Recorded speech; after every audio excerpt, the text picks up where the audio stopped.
집안도 집안인데 임신까지? 요즘 세상에 이런 속도 위반을 어디서 보나.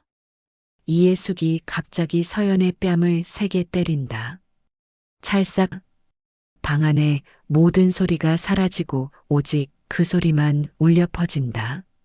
서연의 눈에서 눈물이 터지고 서연의 어머니인 명숙의 손이 분노로 떨리기 시작한다. 분식집 딸이 우리 집안에 들어와서 한빛문화재단 며느리 행세를 하겠다고? 명숙이 자리에서 벌떡 일어났습니다. 명숙의 눈빛에는 지금까지 보지 못했던 차가운 분노가 서려 있었습니다.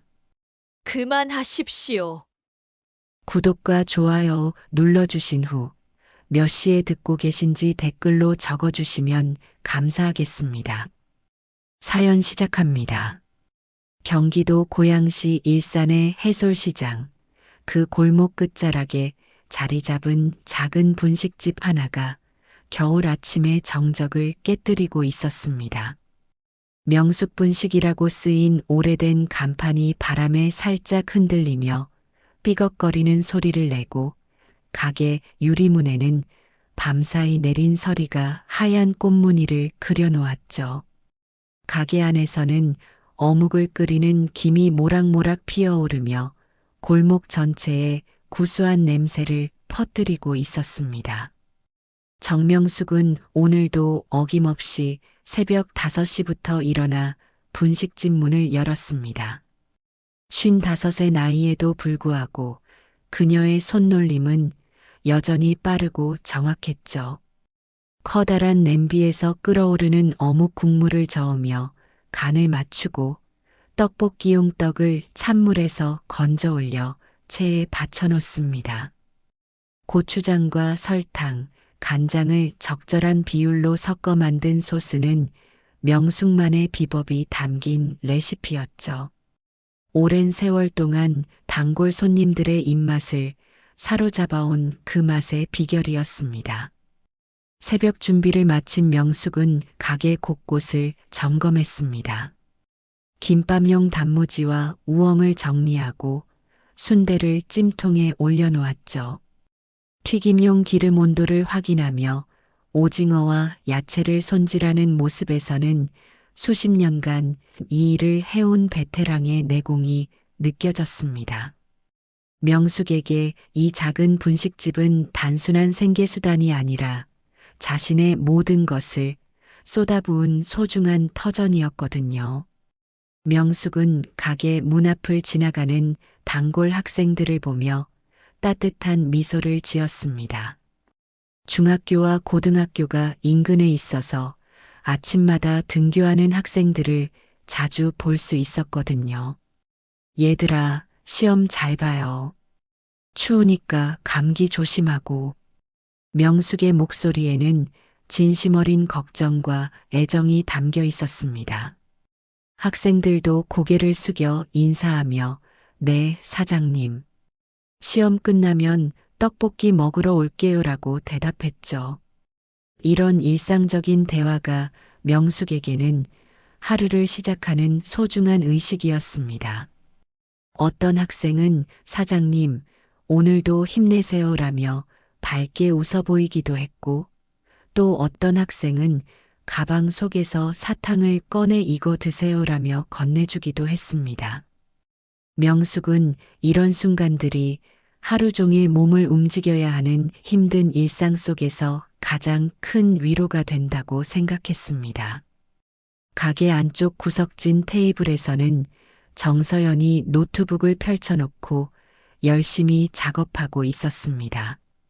29살의 서연은 프리랜서 디자이너로 일하며 다양한 프로젝트를 동시에 진행하고 있었죠.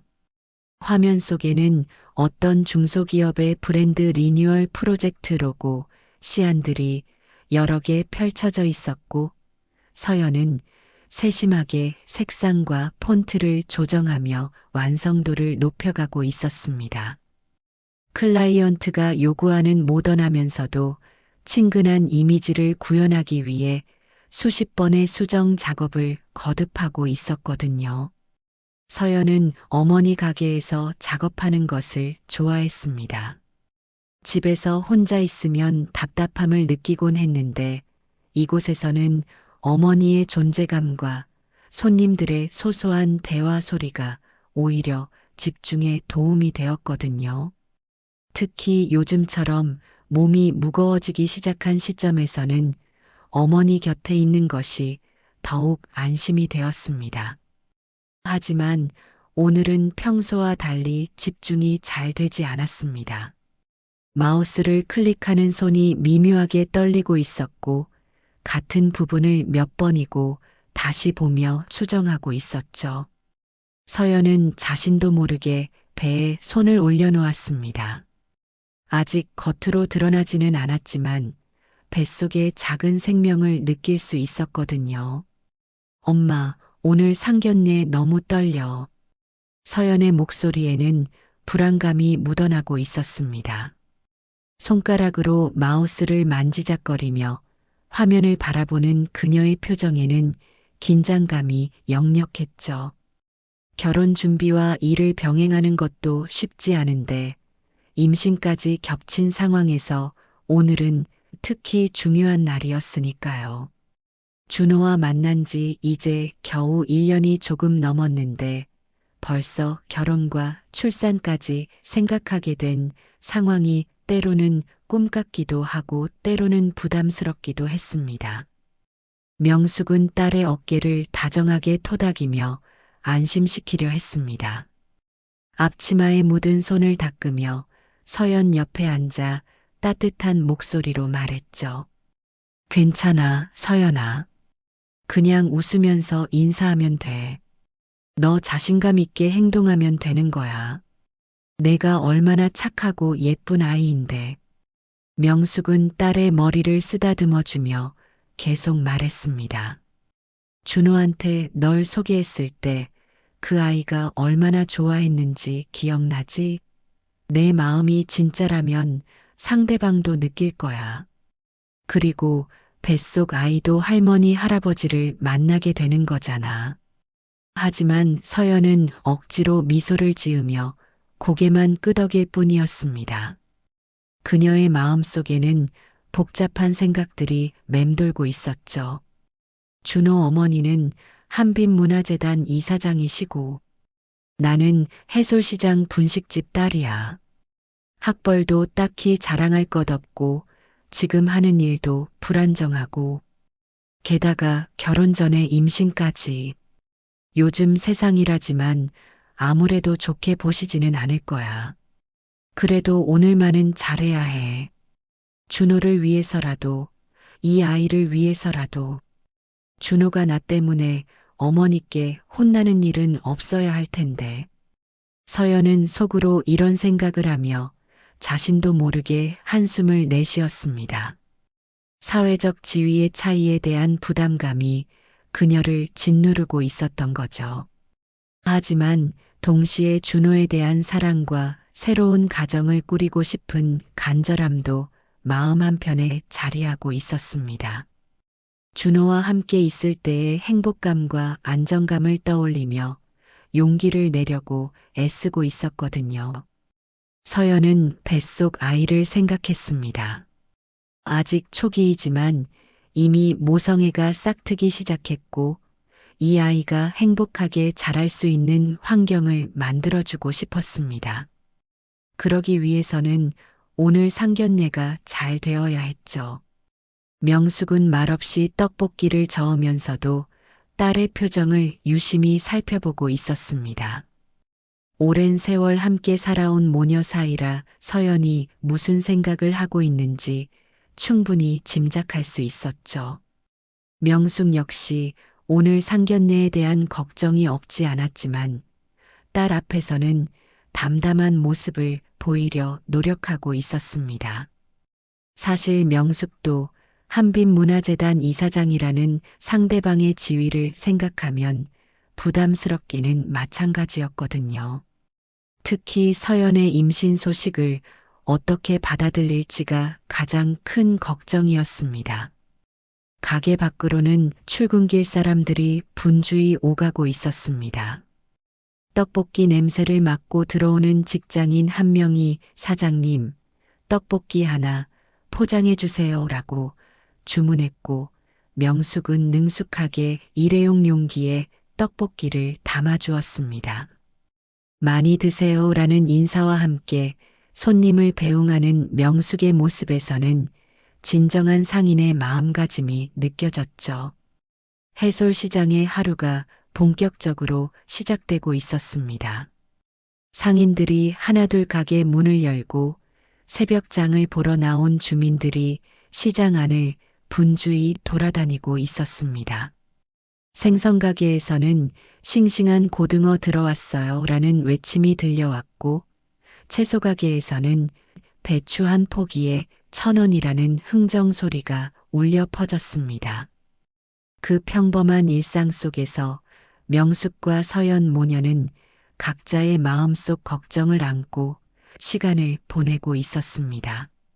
명숙은 서연이 무사히 상견례를 마치고 행복한 결혼을 할 수 있기를 간절히 바라고 있었고, 서연은 오늘 하루가 자신과 뱃속 아이의 미래를 결정하는 중요한 전환점이 될 것임을 직감하고 있었죠.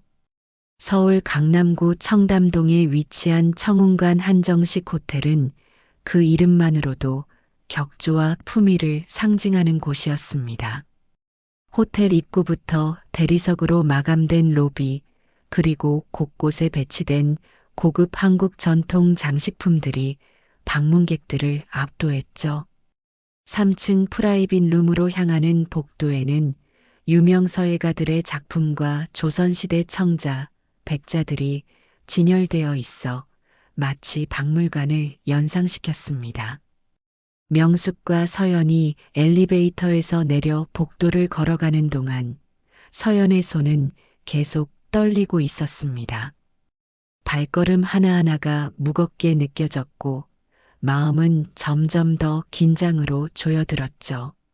명숙은 딸의 팔을 가볍게 잡으며 괜찮다, 서연아라고 속삭였지만 사실 명숙 자신도 이런 고급스러운 분위기에 다소 위축되는 것을 느끼고 있었습니다. 청운 프라이빗 룸의 문을 열자 넓은 공간이 펼쳐졌습니다. 방 중앙에는 거대한 원목 테이블이 놓여 있었고 벽면에는 수묵화 작품들이 걸려 있었습니다. 은은한 조명이 방 전체를 감싸며 고요하면서도 엄숙한 분위기를 자아내고 있었죠. 한쪽 벽면에는 고려청자와 조선백자가 진열된 장식장이 있어 이곳이 얼마나 격조 높은 공간인지를 보여주고 있었습니다. 이예숙은 이미 자리에 앉아 있었습니다. 61세의 나이에도 불구하고 단정하고 우아한 자태를 유지하고 있는 그녀는 연보라색 고급 한복을 입고 있었습니다. 한복의 선은 완벽했고 머리는 깔끔하게 올린 채 작은 놀이개 하나만을 장식으로 달고 있었죠. 그녀의 옆자리에는 검은색 정장을 입은 비서가 서류 가방을 무릎 위에 올려놓고 조용히 앉아 있었습니다. 박준호는 어머니 맞은편에 앉아 있었는데 평소에 자신감 넘치는 모습과는 달리 상당히 긴장한 표정이었습니다. 33의 나이답지 않게 어색하게 물컵을 만지작거리며 입구 쪽을 바라보고 있었죠. 명숙과 서연이 들어서자 준호가 벌떡 일어서며 어머니, 이쪽이 말씀드린 서연이 어머님이시고 제 아내가 될 서연입니다라고 소개했습니다. 이예숙은 자리에서 일어나지도 않은 채 위아래로 두 사람을 훑어보았습니다. 그녀의 시선은 먼저 명숙의 옷차림을 살펴보았죠. 명숙이 입은 것은 평상시보다는 정갈했지만 백화점에서 구입한 일반적인 정장이었고 이예숙의 눈에는 그것조차 격에 맞지 않는 것으로 보였습니다. 이어서 서연을 바라보는 이예숙의 표정에는 이미 불만이 서려 있었습니다. 앉으세요. 이예숙의 인사는 건조하기 그지없었습니다. 예의상하는 인사일 뿐 진심 어린 환영의 기색은 전혀 찾아볼 수 없었죠. 명숙과 서연이 자리에 앉자 잠시 어색한 침묵이 흘렀습니다. 준호가 분위기를 부드럽게 만들어 보려고 어머니, 서연이는 정말 좋은 사람이에요. 프리랜서 디자이너로 일하고 있고 실력도 뛰어나고 라고 말을 시작했지만 이예숙이 차갑게 말을 끊었습니다. 알지. 분식집 딸인 거 처음부터 마음에 안 들었어. 이예숙의 직설적인 말에 방 안의 공기가 얼어붙었습니다. 서연의 얼굴이 하얗게 질렸고 명숙의 표정도 굳어졌죠. 준호가 당황하며 어머니 라고 조심스럽게 불렀지만 이예숙은 더욱 거침없이 말을 이어갔습니다. 집안도 집안인데 임신까지? 요즘 세상에 이런 속도 위반을 어디서 보나? 내 아들 망신 다 시키네. 이예숙의 말은 점점 더 가혹해져 갔습니다. 그녀는 서연이 임신 사실을 이미 알고 있었던 것입니다. 준호가 미리 말했던 것이죠. 서연은 고개를 숙인 채 아무 말도 할 수 없었습니다. 뱃속의 아이까지 언급되자 눈시울이 붉어졌고 손은 무의식적으로 배를 감쌌습니다. 우리 재단 이름 걸고 결혼식 한다는 게 이런 꼴이야? 한빛문화재단이 뭔지 알아? 서울 시내 주요 문화시설들의 후원을 담당하고 국내외 유명 예술가들과 교류하는 곳이야. 그런 곳에 며느리가 될 사람이 분식집 딸의 혼전 임신이라고? 이예숙의 목소리는 점점 더 날카로워졌습니다. 그녀는 자신의 사회적 지위와 재단의 위상을 강조하며 서연을 깎아내리고 있었죠. 준호가 어머니 그만해 주세요. 라며 간절히 말렸지만 이예숙의 분노는 멈추지 않았습니다. 내가 사랑한다고 해서 다 되는 줄 알아? 결혼은 개인의 문제가 아니야. 가문과 가문이 만나는 일이고 사회적 체면과 격이 맞아야 하는 거야. 그런데 이게 뭐야? 시장 분식집 딸이 우리 집안에 들어와서 한빛문화재단 며느리 행세를 하겠다고? 서연의 눈에서 드디어 눈물이 흘러내리기 시작했습니다. 그녀는 이런 모욕을 당할 줄은 알고 있었지만 실제로 겪어보니 상상했던 것보다 훨씬 더 아팠습니다. 특히 뱃속 아이에 대한 언급은 마음에 깊은 상처를 남겼죠. 이예숙은 서연의 눈물 따위는 아랑곳하지 않고 계속해서 독서를 퍼부었습니다. 울면 뭐가 달라져? 현실은 바뀌지 않아. 내가 우리 준호한테 어떤 꿈이나 환상을 심어줬는지는 모르겠지만 이제 정신 차려야 할 때야. 그 순간 참고 있던 이예숙의 분노가 폭발했습니다. 그녀는 갑자기 자리에서 일어나더니 서연의 뺨을 세게 때렸습니다. 찰싹. 방 안의 다른 모든 소리가 사라지고 오직 그 소리만 울려 퍼졌습니다. 서연은 뺨을 감싸 쥔 채 충격에 빠져 있었고 명숙의 손이 분노로 떨리기 시작했습니다. 준호는 완전히 얼어붙은 채 어떻게 해야 할지 몰라 하고 있었죠. 이예숙은 손을 털며 차갑게 말했습니다. 이 정도로도 정신 못 차리겠어? 그럼 더 확실하게 알려줄까?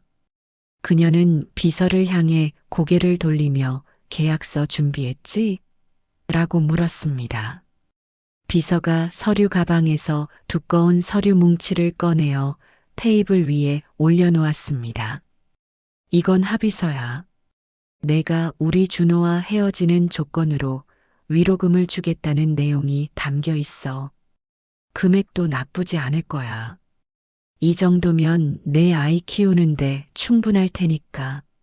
서연의 눈에서 눈물이 더욱 거세게 흘러내렸고 명숙의 분노는 극에 달했습니다. 이예숙의 모욕은 단순히 말로 끝나는 것이 아니라 아의 딸과 손자를 돈으로 매수하려는 시도였던 것입니다. 명숙이 자리에서 벌떡 일어났습니다. 그녀의 움직임은 빠르고 단호했죠. 눈물을 흘리며 뺨을 감싸 쥔 딸을 자신의 뒤로 감싸며 이예숙을 똑바로 바라보았습니다. 명숙의 눈빛에는 지금까지 보지 못했던 차가운 분노가 서려 있었습니다. 그만하십시오. 명숙의 목소리는 낮았지만 단단했습니다. 평소 분식집에서 보여주던 온화한 모습과는 완전히 다른 기운이 흘러나왔죠.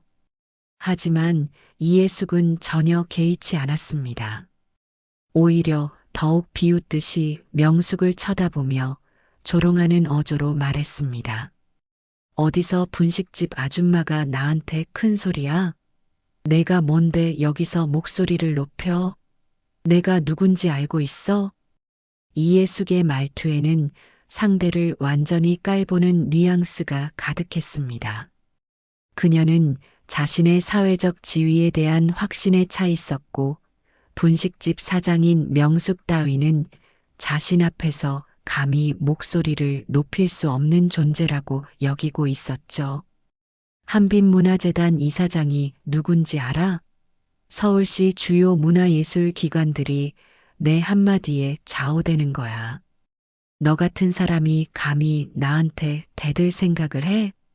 명숙의 손이 미세하게 떨렸습니다. 딸을 향한 모독과 폭력을 목격한 어머니로서의 분노가 가슴 깊은 곳에서 치밀어 오르고 있었죠. 하지만 명숙은 그 분노를 억누르며 차분함을 유지하려 애썼습니다. 오랜 세월 혼자서 딸을 키우며 터득한 자제력이 발휘되는 순간이었습니다. 제 딸에게 사과하세요. 명숙의 목소리는 여전히 낮았지만 그 안에는 단호한 경고가 담겨 있었습니다. 그러나 이예숙은 이를 무시하며 더욱 거만하게 굴었습니다. 손을 댔다고? 이 정도는 교육이야. 내 딸이 분수를 몰라서 그런 거잖아. 앞으로 더 심한 일도 각오해야 할걸. 그 순간 명숙의 참을성이 한계에 달했습니다. 딸을 지키겠다는 모성애와 오랫동안 억눌러왔던 자신의 정체성이 한꺼번에 폭발하는 순간이었죠. 명숙은 조용히 핸드폰을 꺼내 전화를 걸었습니다. 이예숙은 그 모습을 보며 뭐 하는 거야? 누구한테 전화해서 도움이라도 받겠다는 거야? 라며 비웃었습니다. 명숙의 전화가 연결되자 스피커폰 너머로 낮고 위험 있는 남성의 목소리가 들려왔습니다. 명숙아, 무슨 일이냐? 아버지. 명숙의 목소리에는 간신히 억누르고 있던 감정이 배어나왔습니다. 서연이가 뺨을 맞았어요. 명숙이 아버지라고 부르는 순간 방 안의 분위기가 미묘하게 변했습니다. 이예숙의 표정에 처음으로 의문의 빛이 스쳤죠. 하지만 여전히 이해하지 못하는 표정으로 명숙을 바라보고 있었습니다. 전화 너머의 목소리가 즉시 차갑게 변했습니다. 감히 누가 내 손녀를 때렸느냐. 한빛문화재단 이사장이라는 분입니다. 상견례 자리에서 서연이를 모욕하더니 급기야 손까지 올렸습니다. 명숙의 목소리는 떨리고 있었지만 차분했습니다. 아버지에게 상황을 정확히 전달하려는 의지가 느껴졌죠. 아버지의 목소리에 분노가 섞이기 시작했습니다. 한빛문화재단이라고 했느냐? 그곳이 우리가 후원하는 곳 아니냐? 네, 맞습니다. 아버지, 이런 일을 당하고도 가만히 있을 순 없잖아요. 명숙이 차분하지만 단호하게 말하자 전화 너머에서 즉각적인 대답이 돌아왔습니다. 정무이사. 네, 회장님. 한빛문화재단과 관련된 모든 투자, 후원, 거래를 즉시 중단하라. 이유는 묻지 말고 지금 당장. 네, 회장님. 즉시 처리하겠습니다. 이예숙의 얼굴이 서서히 하얗게 변해갔습니다. 그녀는 아직 상황을 완전히 이해하지 못하고 있었지만 뭔가 심상치 않다는 것은 느낄 수 있었죠. 명숙이 전화를 끊고 나서 차분하게 물었습니다. 이 재단이 어디 돈으로 운영되는지 아세요? 무슨 말이에요? 그게 무슨 상관이? 이예숙이 당황하며 말을 더듬는 순간 그녀의 핸드폰이 울리기 시작했습니다. 화면에는 재단 사무국장이라는 이름이 떠 있었죠. 이예숙은 떨리는 손으로 전화를 받았습니다. 네, 이예숙입니다. 이사장님, 큰일 났습니다. 주요 후원사들이 갑자기 후원 중단을 통보해 왔습니다. 대성그룹에서 연락이 와서 즉시 모든 투자와 후원을 끊는다고. 이예숙의 얼굴에서 혈기가 완전히 사라졌습니다. 대성그룹이라는 이름을 듣는 순간 그녀는 비로소 상황의 심각성을 깨달았습니다. 한빛문화재단의 가장 큰 후원사이자 투자사가 바로 대성그룹이었거든요. 잠깐, 대성그룹이요? 그게 무슨... 그뿐만이 아닙니다. 연관된 다른 투자사들도 줄줄이 빠져나가고 있어요. 이러면 재단 운영 자체가 불가능해집니다. 전화를 끄는 이예숙은 명숙을 바라보며 떨리는 목소리로 물었습니다. 당신이 누군데? 명숙은 담담한 표정으로 대답했습니다. 대성그룹 회장의 딸입니다. 정확히는 서연이의 할아버지가 대성그룹 정석환 회장이시죠. 방안이 완전히 조용해졌습니다. 준호는 입을 벌린 채 명숙을 바라보고 있었고 서연 역시 어머니의 정체를 처음 제대로 알게 되어 놀란 표정이었습니다. 이예숙은 자리에 주저앉으며 상황을 받아들이려 애쓰고 있었죠. 그럼 당신은 왜 분식집을? 제가 원해서 하는 일입니다. 아버지는 저를 본가로 돌아오라고 하셨지만 저는 제가 선택한 삶을 살고 있어요. 하지만 제 딸과 손자를 건드리는 것은 용납할 수 없습니다. 명숙의 목소리에는 흔들림이 없었습니다. 그녀는 자신의 선택에 대해 후회하지 않고 있었고 동시에 가족을 지키는 일에는 절대 타협하지 않겠다는 의지를 보여주고 있었죠. 이예숙의 핸드폰이 계속해서 울렸습니다. 재단 관계자들, 협력업체들, 그리고 각종 문화예술 기관들로부터 연락이 쏟아지고 있었습니다. 이사장님, 내일 예정된 전시회 개막식은 어떻게 하죠? 후원금이 끊어지면 진행 중인 프로젝트들을 모두 중단해야 합니다. 다른 투자사들도 연락이 와서 계약 재검토를 하겠다고 합니다. 연달아 걸려오는 전화들로 인해 이예숙은 점점 더 초췌해져 갔습니다.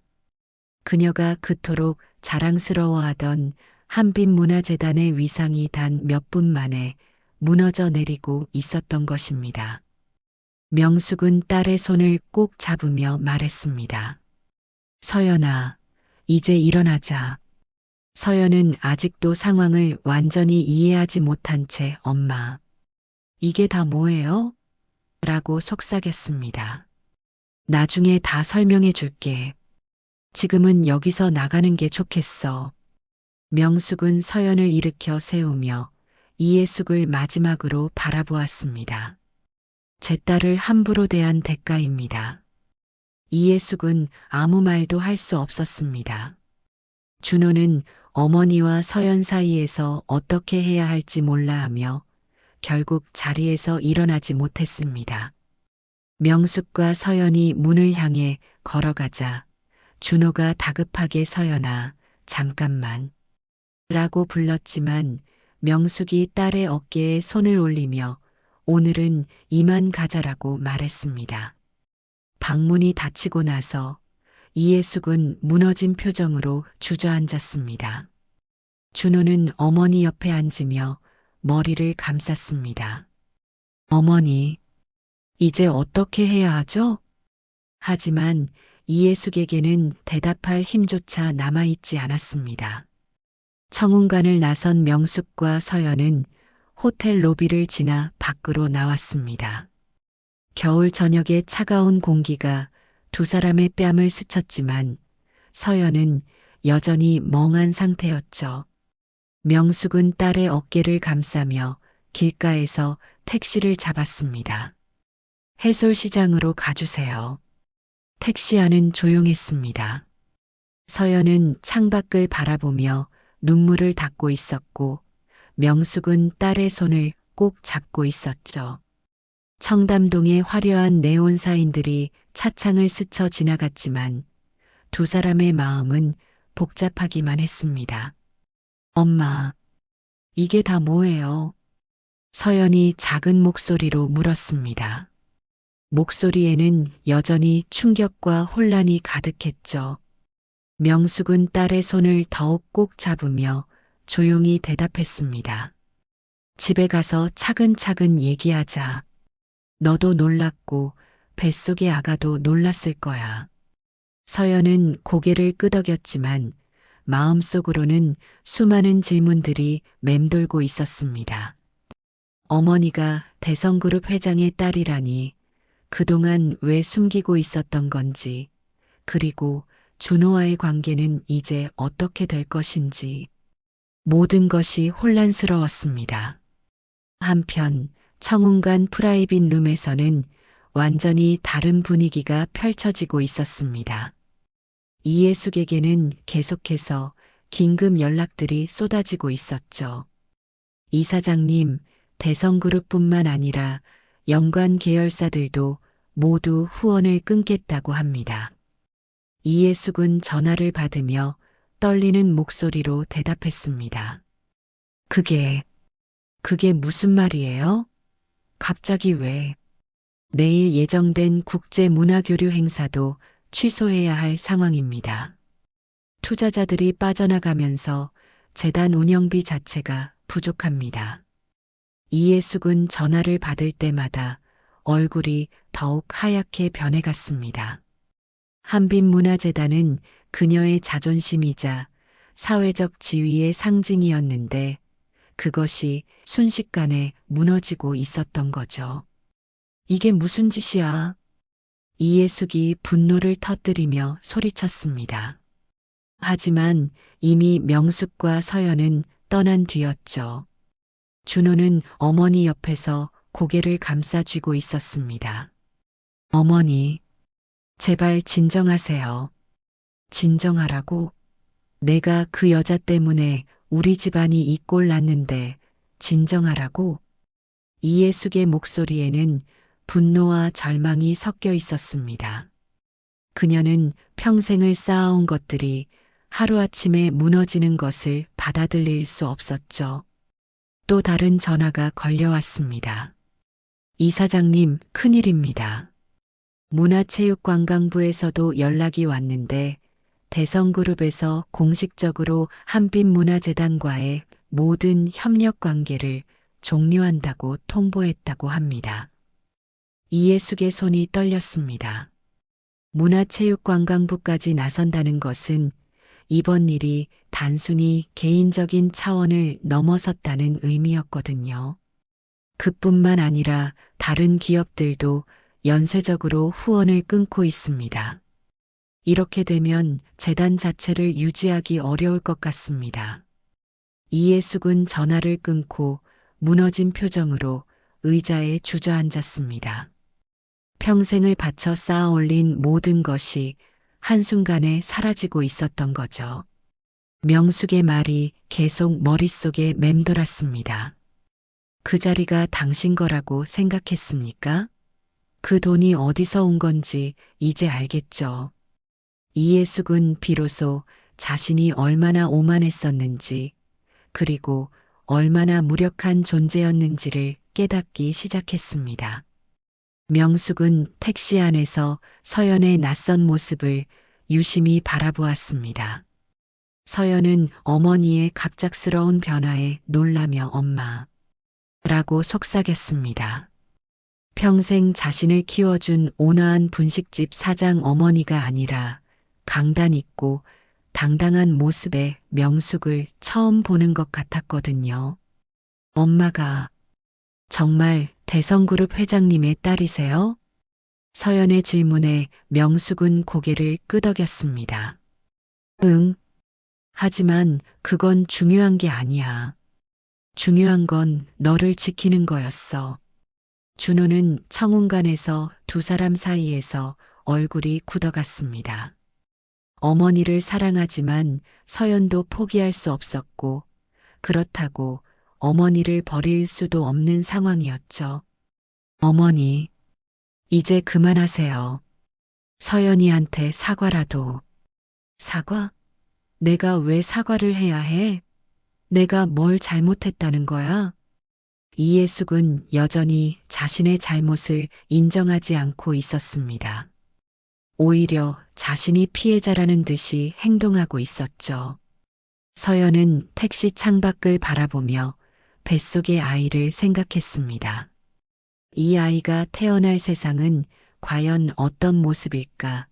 그리고 준호와의 관계는 어떻게 될 것인가에 대한 걱정이 밀려왔죠.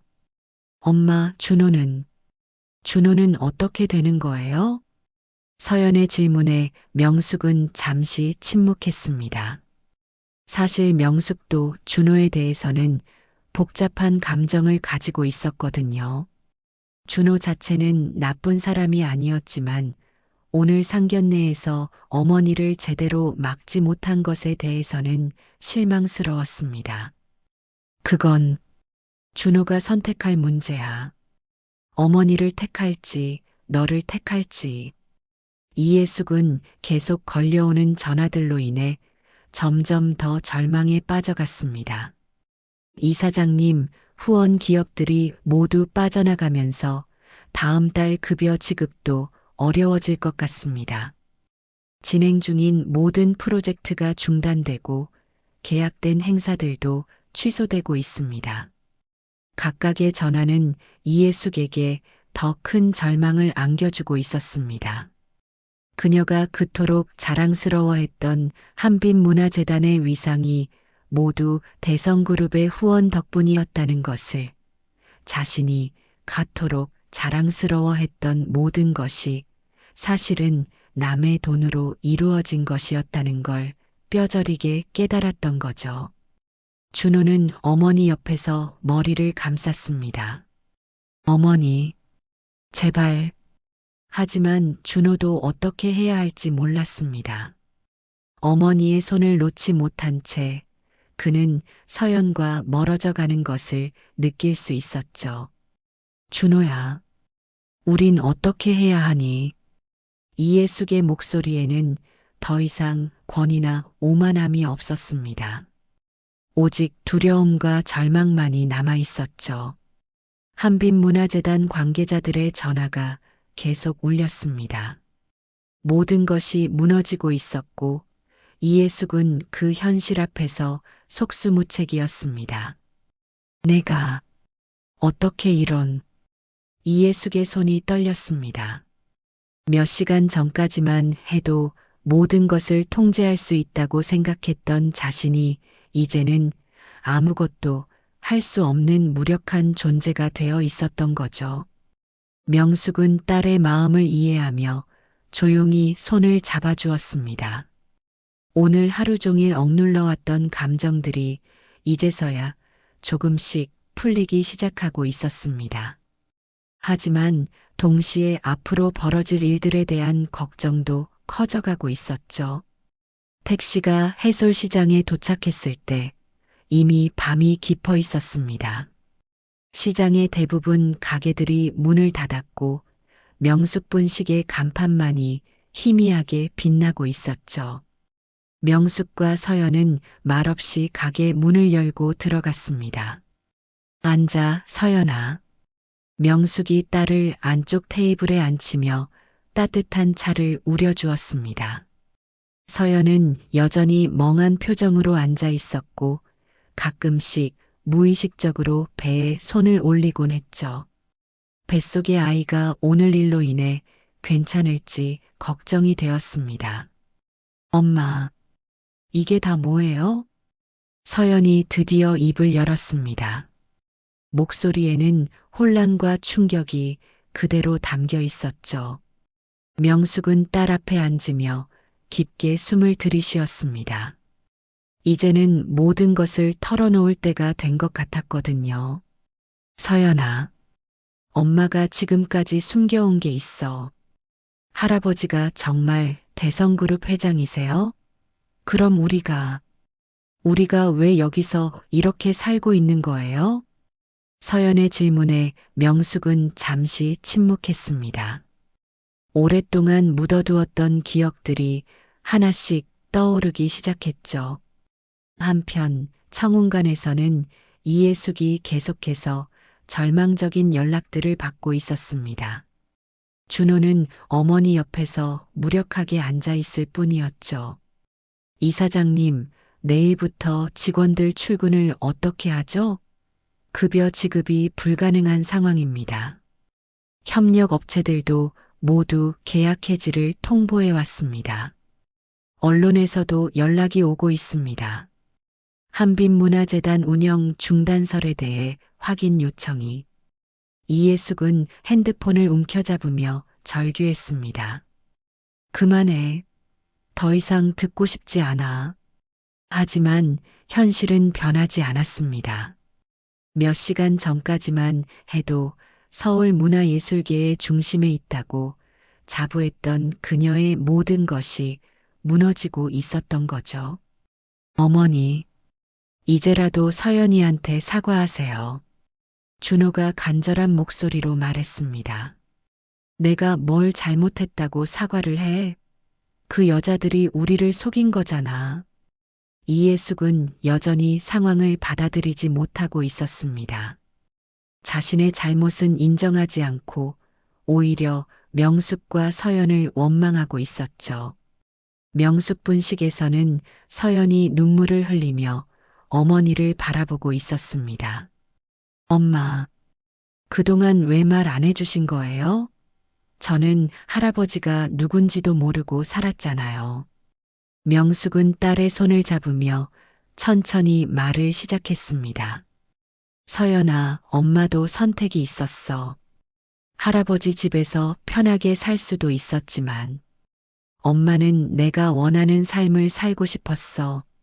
하지만 오늘 같은 일이 생길 줄 알았으면 오늘 일은 엄마가 너를 지키기 위해서 한 거야.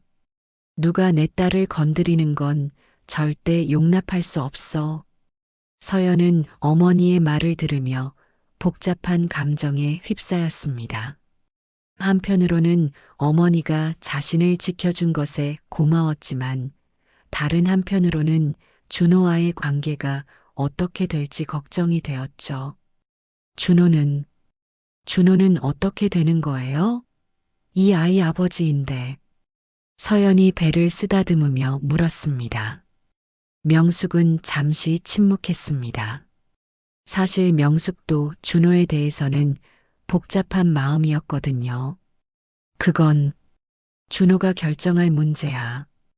오늘 어머니를 말리지 못한 건 실망스럽지만 그렇다고 나쁜 사람은 아니잖아.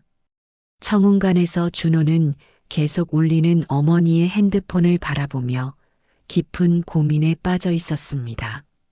서연에게 전화를 걸고 싶었지만 지금 상황에서는 어떤 말을 해야 할지 몰랐죠. 어머니, 저는 서연이를 포기할 수 없어요. 준호가 조심스럽게 말했습니다. 뭐라고? 아직도 그 여자 생각을 하고 있어? 서연이는 제 아이를 임신하고 있어요. 그리고 저는 서연이를 사랑합니다. 준호의 고백에 이예숙은 더욱 분노했습니다. 사랑? 사랑이 뭐가 중요해? 지금 우리 집안이 망했는데 그건 어머니가 잘못하신 거잖아요. 준호가 처음으로 어머니에게 강하게 맞섰습니다. 서연이는 아무 잘못이 없어요.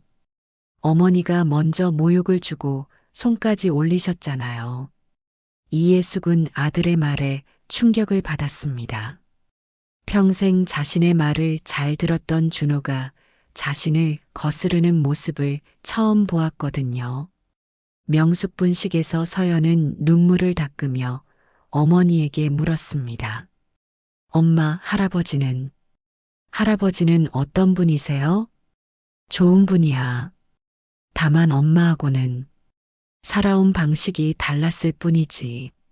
명숙은 아버지에 대한 복잡한 감정을 숨기며 대답했습니다. 그럼 이제 우리는 어떻게 되는 거예요? 준호와 결혼은 그건 내가 결정할 일이야. 하지만 엄마는 내가 행복했으면 좋겠어. 그 누구도 너를 모욕하지 못하게 하고 싶고. 서연은 뱃속의 아이를 생각하며 한숨을 쉬었습니다. 아이에게는 아버지가 필요했지만 오늘 일로 인해 모든 것이 복잡해져 버렸죠. 준호는 어머니를 뒤로 하고 밖으로 나갔습니다. 차가운 겨울 공기를 마시며 서연에게 전화를 걸었죠. 서연의 핸드폰이 울렸습니다. 화면에는 준호라는 이름이 떠 있었죠. 받을까? 서연이 어머니를 바라보며 물었습니다. 내 마음대로 해. 서연은 잠시 망설이다가 전화를 받았습니다. 여보세요. 서연아. 미안해. 정말 미안해. 준호의 목소리에는 진심 어린 사과가 담겨 있었습니다. 어머니를 말리지 못해서 미안하고 너한테 상처를 줘서 미안해. 서연은 눈물을 참으며 대답했습니다. 준호 씨, 우리 이제 어떻게 해야 하죠? 나는 너를 포기할 수 없어. 우리 아이도 포기할 수 없고. 하지만 어머니는 내가 설득할게.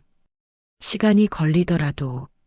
서연은 준호의 말을 들으며 복잡한 마음이었습니다. 한편으로는 준호의 진심이 느껴졌지만 다른 한편으로는 오늘 일로 인한 상처가 쉽게 아물지 않을 것 같았죠. 준호 씨, 저는 시간이 필요해요. 오늘 일이 너무 충격적이었어요. 알아. 충분히 이해해. 하지만 나는 기다릴게. 전화를 끊고 나서 서연은 명숙에게 기댔습니다. 엄마, 이 아이는 어떻게 키워야 하죠? 걱정 마. 엄마가 있잖아. 그리고 할아버지도 계시고. 명숙은 딸을 안으며 다짐했습니다. 이제는 더 이상 숨지 않겠다고, 딸과 손자를 지키기 위해서라면 무엇이든 하겠다고 말이죠.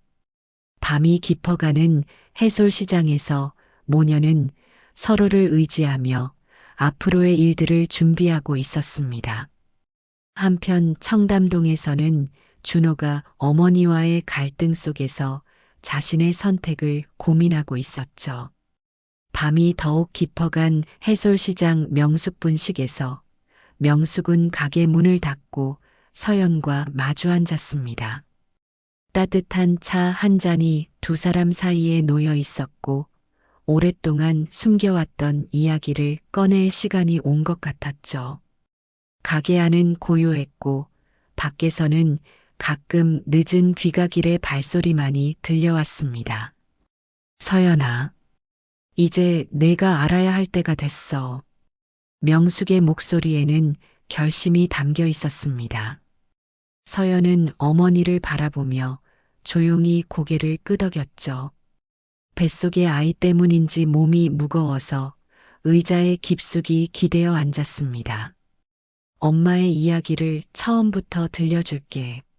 내가 이해할 수 있게.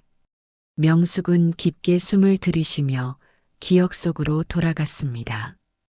그녀의 눈앞에는 젊은 시절에 힘들었던 모습들이 하나씩 떠오르기 시작했죠. 시간은 30년 전으로 거슬러 올라갔습니다. 25살의 명숙은 단칸방에서 어머니 정순금과 함께 살고 있었습니다. 어머니는 대성그룹 본사 건물에서 청소 일을 하며 하루 종일 일해도 겨우 생계를 이어갈 수 있을 정도의 돈만 벌 수 있었죠. 엄마는 할머니 손에서 자랐어. 할머니는 대성그룹 정석환 회장 집에서 가정부로 일하셨는데 사실 그건 엄마가 나중에 한 일이야. 젊은 명숙은 어머니를 도와 아르바이트를 하며 하루하루를 버텨나가고 있었습니다. 대학은 꿈도 꿀 수 없었고 친구들이 캠퍼스 생활을 즐기는 동안 명숙은 새벽부터 밤늦게까지 일만 했죠.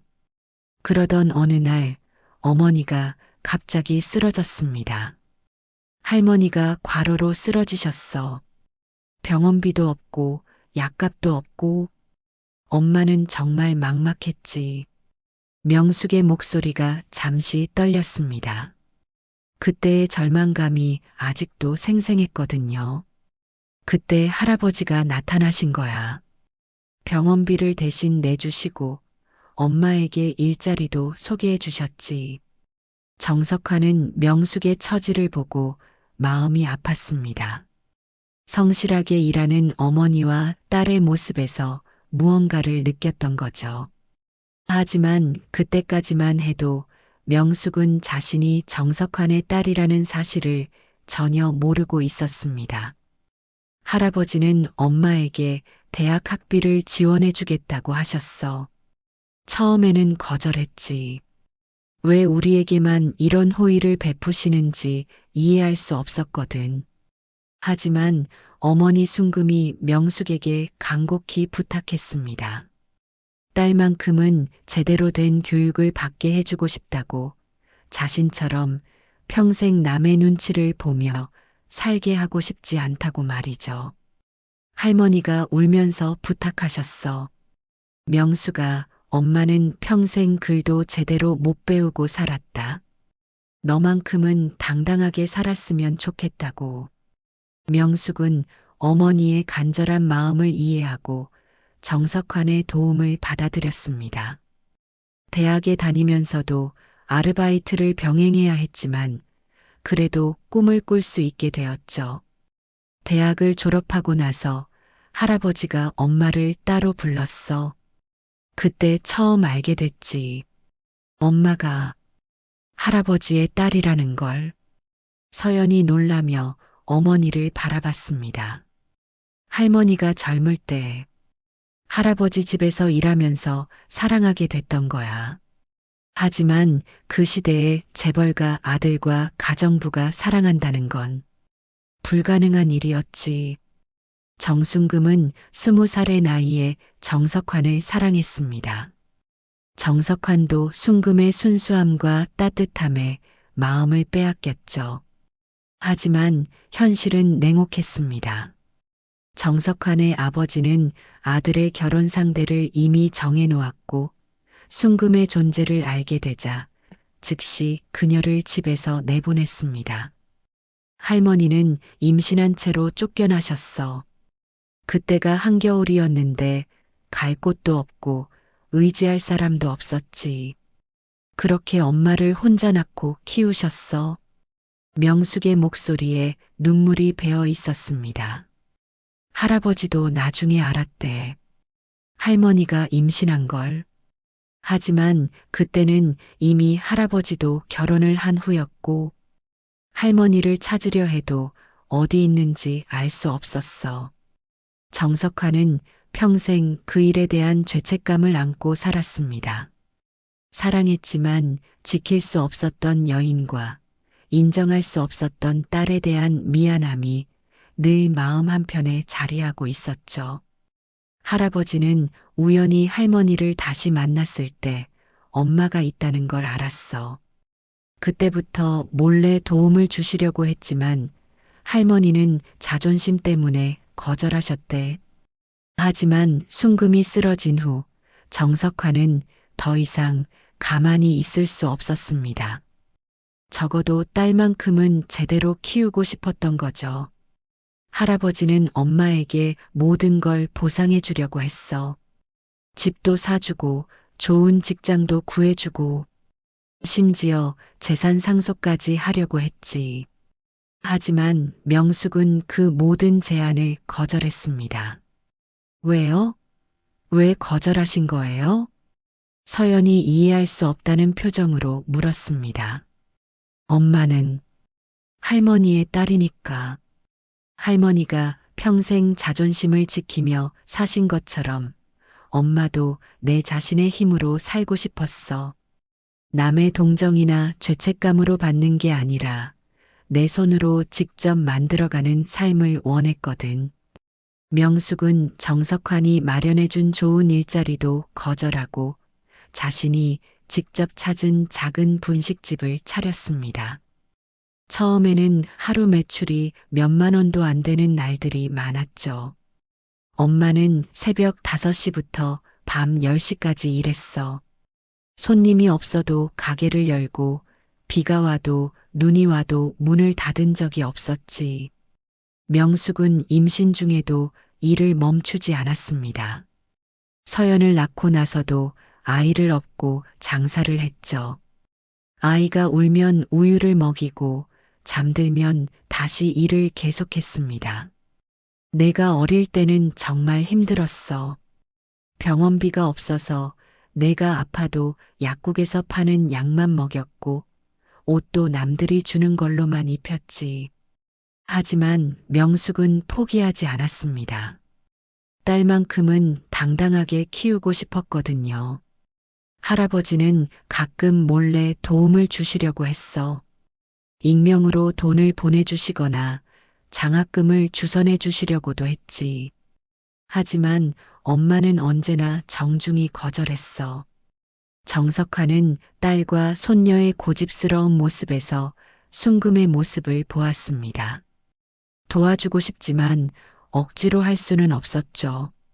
그럼 할아버지는 저를 알고 계세요? 당연하지. 할아버지는 내가 태어났을 때부터 지켜보고 계셨어.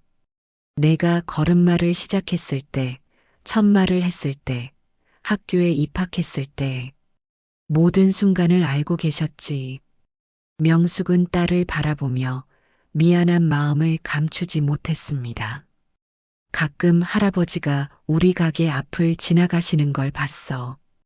들어오고 싶어 하시는 것 같았지만 엄마가 만나지 못하게 했지. 왜요? 자존심이었을까? 아니면 두려움이었을까? 할아버지를 만나면 지금까지 쌓아온 내 삶이 무너질 것 같았어.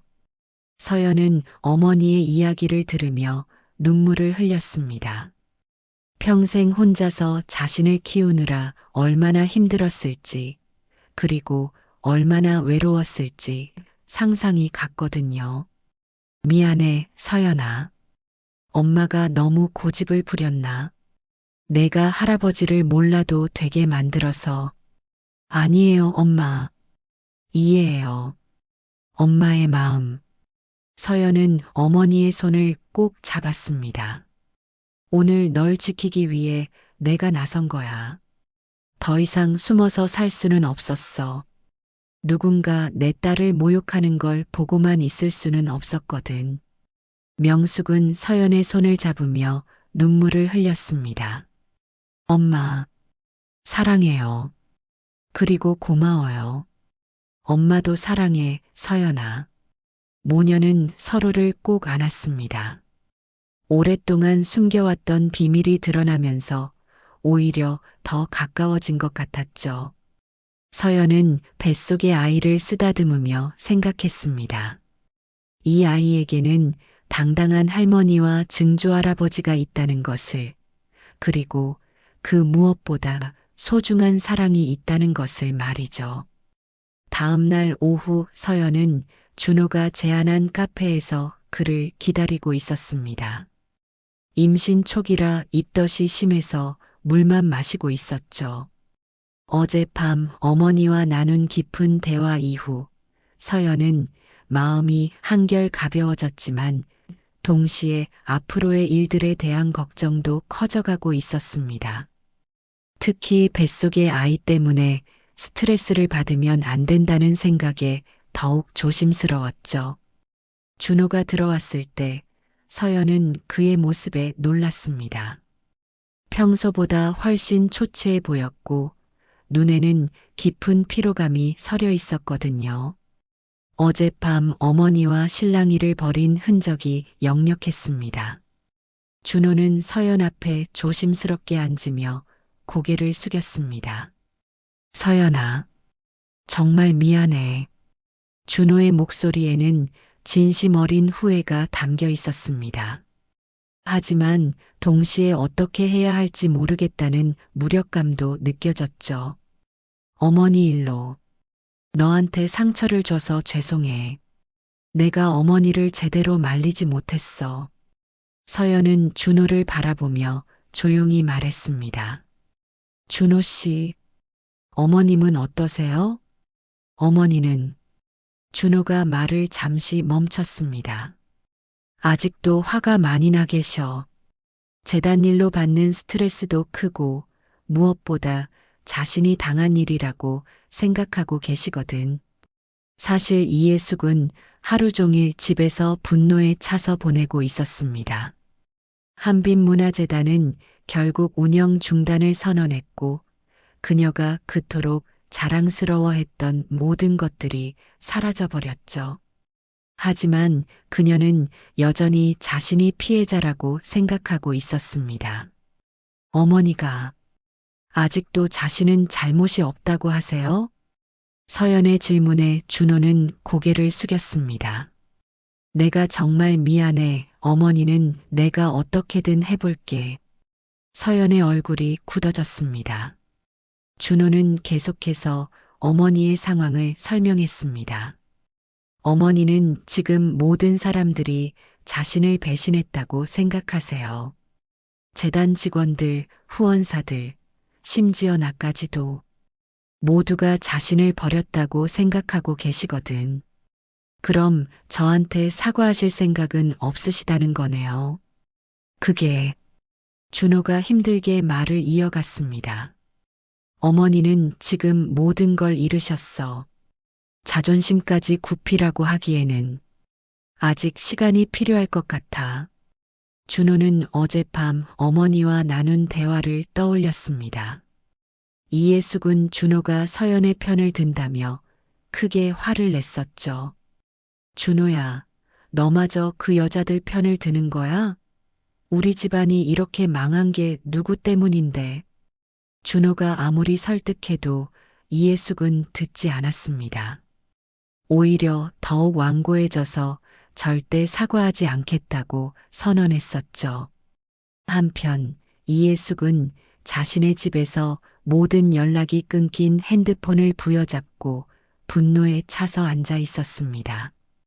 평생을 바쳐 쌓아 올린 것들이 하루아침에 사라진 현실을 받아들이기 어려웠고 그 분노의 화살은 모두 명숙과 서연에게 향하고 있었죠. 분식집 년들이 우리를 속였어. 내가 언젠가는 반드시 복수할 거야. 이예숙은 여전히 상황을 이해하지 못하고 있었습니다. 자신이 먼저 모욕을 주고 폭력까지 휘둘렀다는 사실은 애써 외면하고 있었죠. 그녀에게는 오직 자신만이 피해자였고 명숙과 서연은 자신을 속인 악인들이었습니다. 준호야, 너도 그 여자들에게 속은 거야. 우리를 이용해 먹으려고 작정하고 접근한 거라고. 준호는 어머니의 말을 들으며 깊은 한숨을 쉬었습니다. 어머니, 그게 아니에요.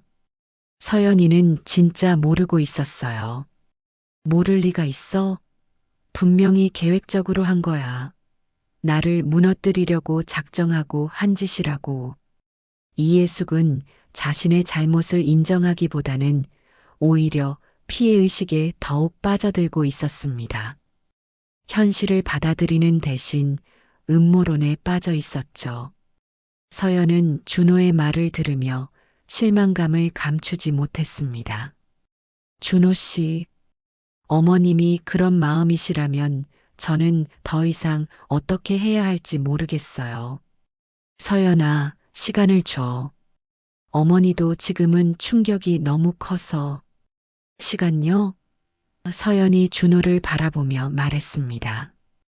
어머님이 저를 때리고 모욕한 건 시간이 지난다고 없어지는 일이 아니에요.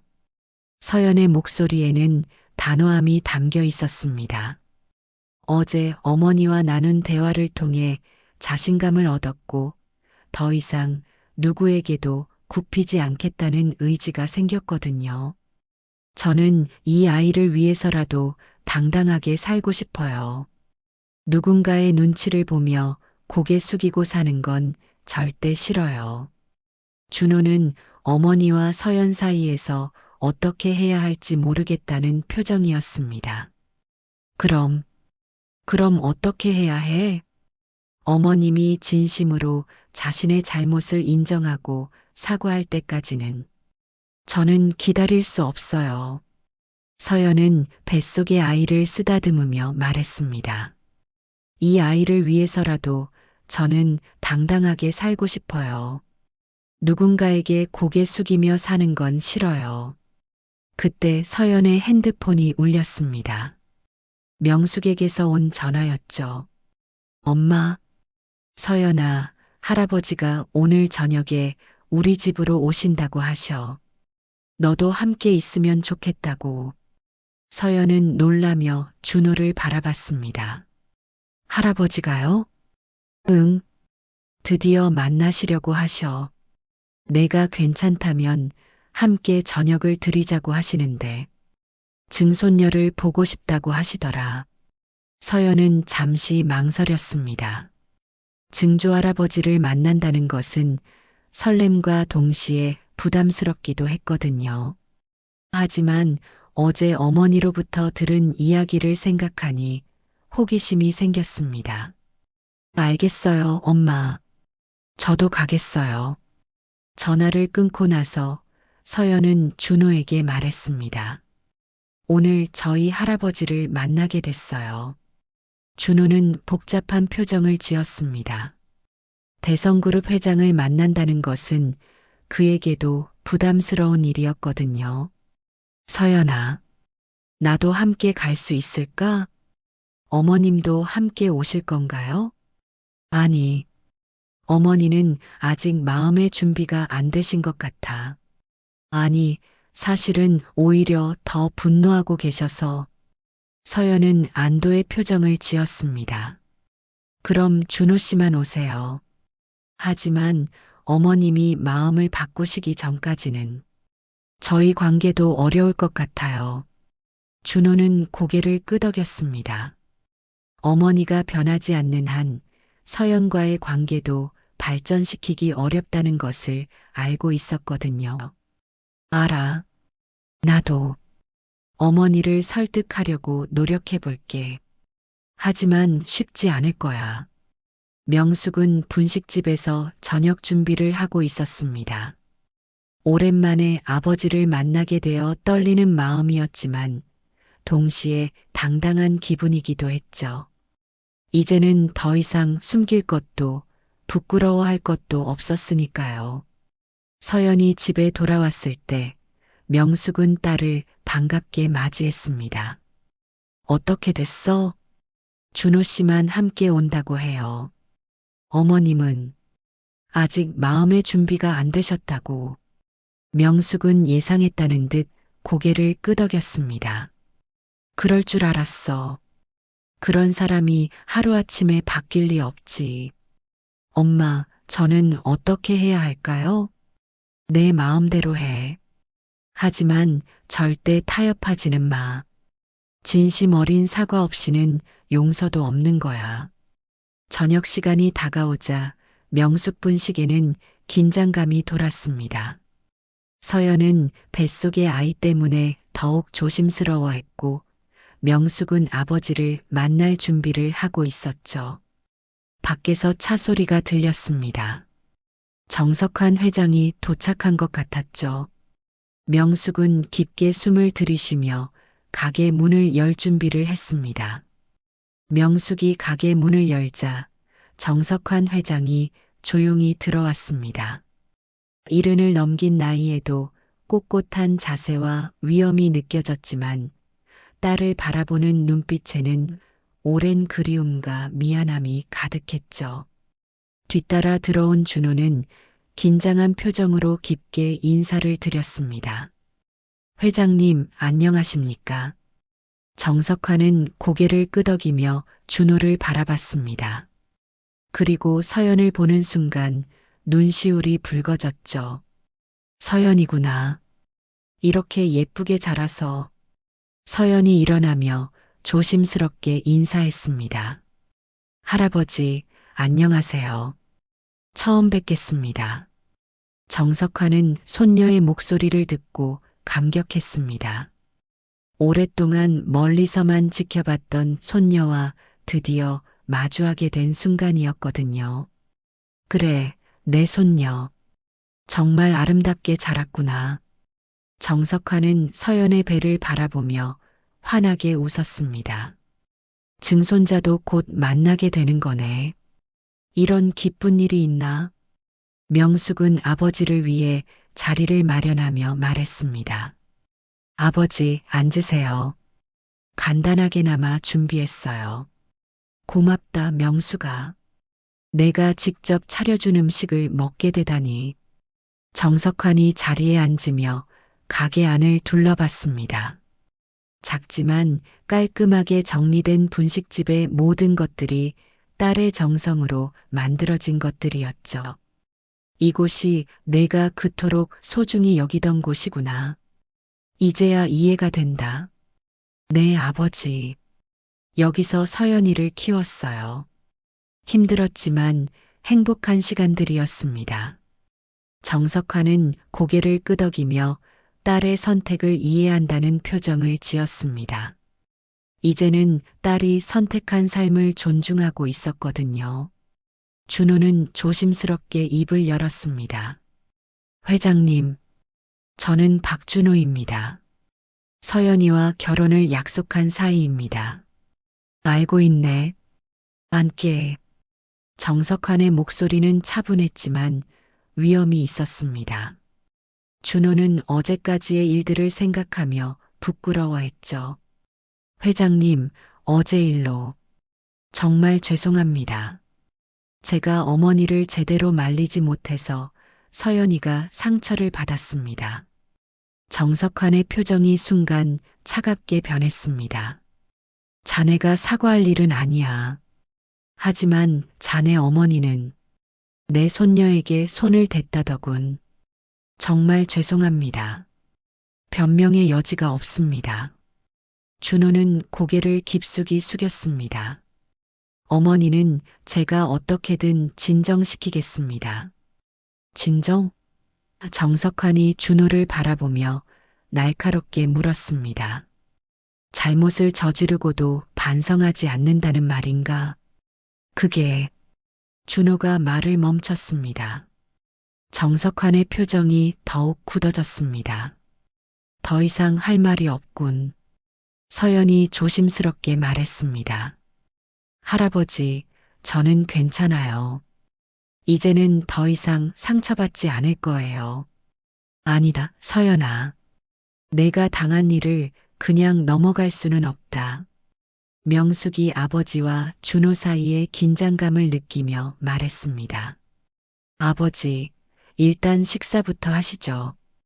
이야기는 천천히 해도 됩니다. 명숙이 정성스럽게 준비한 음식들이 테이블 위에 올라왔습니다. 떡볶이, 김밥, 만두, 어묵 등 소박하지만 정성이 담긴 음식들이었죠. 이 모든 게 내 손으로 만든 거구나. 정석환이 감격스러운 표정으로 말했습니다. 네, 아버지. 서연이도 어릴 때부터 이런 음식들을 먹고 자랐어요. 정석환은 떡볶이 한 젓가락을 입에 넣고 천천히 씹었습니다. 그리고 눈을 감고 맛을 음미했죠. 정말 맛있다. 이런 정성 어린 음식을 먹고 자란 서연이가 곱게 자란 게 당연하구나. 서연이 어머니를 바라보며 말했습니다. 할아버지, 엄마가 만드신 음식이 정말 맛있어요. 저는 이런 음식들이 세상에서 가장 맛있다고 생각해요. 정석화는 손녀의 말에 미소를 지었습니다. 그래, 그래야지. 엄마의 사랑이 담긴 음식이니까. 식사를 하는 동안 정석화는 그동안 못다한 이야기들을 꺼냈습니다. 명수가 그동안 정말 고생 많았구나. 내가 더 일찍 나서지 못해서 미안했다. 아니에요, 아버지. 제가 선택한 일이었으니까요. 후회하지 않아요. 하지만 이제는 다르다. 서연이와 증손자를 위해서라도 이제는 진짜 가족으로 지내자. 명숙은 아버지의 말에 눈물을 흘렸습니다. 고마워요, 아버지. 정말 고마워요. 서연도 할아버지의 따뜻한 마음에 감동했습니다. 할아버지, 저희를 받아주셔서 감사해요. 무슨 소리냐? 너는 내 소중한 손녀인데. 당연한 일이지. 정석화는 서연의 손을 잡으며 말했습니다. 이제 당당하게 살아라. 내가 부끄러워할 일은 하나도 없다. 대성그룹 정석환의 손녀라는 것을 자랑스럽게 여겨라. 그때 준호가 조심스럽게 말했습니다. 회장님, 저는 서연이를 정말 사랑합니다. 어머니 때문에 서연이가 상처받은 건 정말 죄송하지만 저는 서연이를 포기할 수 없어요. 정석환이 준호를 바라보며 단호하게 말했습니다. 자네의 마음과 상관없이 자네, 어머니가 진심으로 무릎 꿇고 사과하지 않는 한 변하지 않을 거다. 무릎 꿇고 사과라니? 내 손녀에게 폭력을 휘두른 사람이 그 정도는 해야 하지 않겠나? 준호는 어머니의 성격을 생각하며 절망적인 표정을 지었습니다. 회장님, 어머니는 그런 분이 아니세요. 평생 누구에게도 고개 숙인 적이 없으신 분이라. 그럼 영원히 만날 일 없겠군.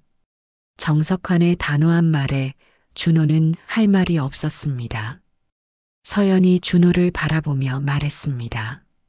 준호 씨, 저는 어머님이 진심으로 변하실 때까지 기다릴 거예요. 하지만 무한정 기다릴 수는 없어요. 이 아이가 태어나기 전까지만요. 알아. 나도 최대한 노력해 볼게. 반드시 어머니를 설득하겠어. 정석환이 서연에게 말했습니다. 서연아, 내가 결정하는 대로 하거라. 할아버지가 항상 뒤에서 지켜줄 테니까. 그 누구도 다시는 너를 함부로 대하지 못하게 할 거다. 네, 할아버지. 식사를 마친 후 정석환은 명숙에게 제안했습니다. 명숙아, 이제 분식집만으로는 안 된다. 서연이와 증손자를 위해 더 나은 환경을 만들어주자. 아버지, 저는 이곳이 좋아요. 분식집을 계속하되 내 이름으로 된 회사를 만들어서 사업을 확장하자는 뜻이야. 프랜차이즈로 만들어서 전국에 명숙 분식을 내는 거지. 명숙은 아버지의 제안을 곰곰이 생각해 봤습니다. 생각해 볼게요, 아버지. 정석환은 손녀를 안으며 말했습니다. 서연아, 내가 원하는 결혼식을 올려라. 할아버지가 최고급으로 준비해 줄 테니까. 할아버지. 하지만 상대방 어머니가 진심으로 사과할 때까지는 기다려도 좋다. 급할 것 없어. 서연은 뱃속의 아이를 쓰다듬으며 말했습니다. 이 아이가 태어나기 전에는 모든 게 정리되었으면 좋겠어요. 그럴 거다. 할아버지가 있으니까 걱정하지 마라. 준호는 정석환에게 마지막 인사를 드렸습니다. 회장님, 오늘 말씀 명심하겠습니다. 반드시 어머니를 설득하겠습니다. 기대하지는 않겠네. 하지만 자네가 진심이라면 방법을 찾겠지. 정석환이 떠난 후 명숙과 서연은 서로를 바라보며 안도의 미소를 지었습니다. 이제 정말 새로운 시작이네, 서연아. 네, 엄마. 이제는 누구에게도 고개 숙이지 않고 살 수 있을 것 같아요. 해솔시장의 겨울밤, 명숙분식에서는 따뜻한 빛이 새어나오고 있었습니다. 3대가 함께한 저녁 식사는 새로운 희망의 시작이었죠.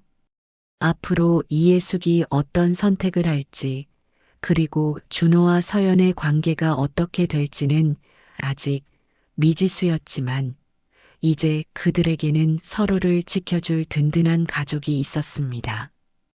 오늘의 이야기가 재밌으셨다면 구독과 좋아요 눌러주시면 감사하겠습니다.